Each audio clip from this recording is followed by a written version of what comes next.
Thank you, Mr. Secretary. I appreciate you being with us this afternoon. Congratulations on your assignment to the committee. Well, thank you. I'm honored to be among this group of who's who congressmen and women up here. In this year's State of the Union address, President Biden said that he would be directing his cabinet to review the federal classification of marijuana.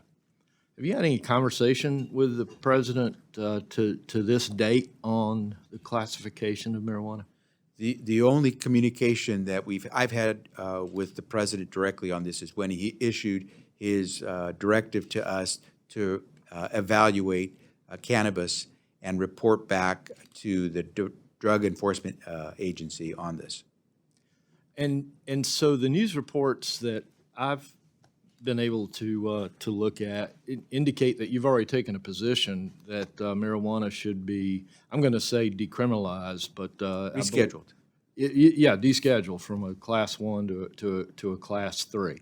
So it can still be a criminal violation depending on its use. Yeah, but wouldn't you agree that between that declassification and President Biden's statement, because I believe that he did go on to say in his State of the Union address that it shouldn't be, and I'm not quoting him exactly, it shouldn't be such a crime to possess marijuana. So, but between those two things, wouldn't you think that that would make marijuana more available to the citizens of our country, particularly youth?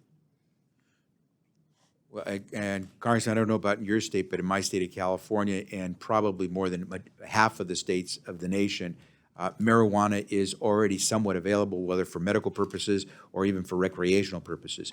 What we're talking about here is, though, the federal treatment of marijuana, of cannabis, because federal law treats cannabis differently than most states. And what the president asked us to do is examine where we are with cannabis today at the federal level. And as you're aware, right now, cannabis is listed, is scheduled as a Schedule, I'm going to get it wrong, 5 or 1? 1, yes, thank you, Dr. Harris. Schedule 1, which means the most potent and dangerous type of narcotic. So I don't mean to cut you off, but I'm going to run out Yes, of time here yes. in just a minute. I've got a couple more questions Okay. that I'd like to get to. And the whole issue of the states implementing law and contrary to federal law is a whole nother discussion maybe we can have at another time. Okay. But I find it very conflicting to look in your report that you provided to this committee, and I'll read a sentence or so. The budget also addresses the sobering impact of the behavioral health crisis on our nation's youth. National surveys of youth have shown significant increases in certain mental health symptoms, including depressive symptoms and suicidal ideation. And yet, much of the research that I see indicates that the use of marijuana creates these tendencies. Are you aware that according to the CDC, people who use marijuana are more likely to develop temporary psychosis, real hallucinations and paranoia, and long-lasting mental disorders, including schizophrenia, and the association between marijuana and schizophrenia is stronger in people who start using marijuana at an earlier age and use marijuana more frequently. Are you aware of that report? A report similar to that?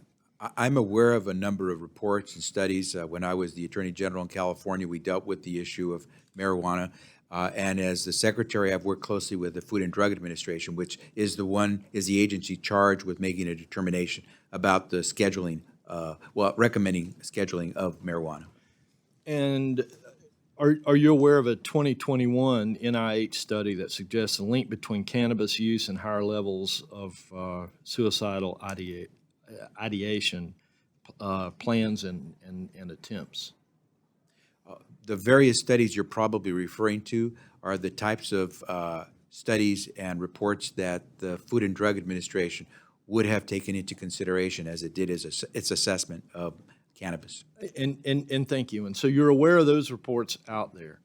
I have a real concern that in light of the mental health issues that we have today, that our federal government, the Department of Health and Human Services and President Biden are considering descheduling a substance that is far more potent today than it was when any of y'all ever used the drug, that will contribute more to depression, suicidal tendencies, schizophrenia, and those types of things. And so I would urge you, and I will say that I'll continue to resist any effort to make these types of substances more available to our youth today, where in your report you go on to say we need more money to treat. That seems very contradictory to me. And so with that, thank you.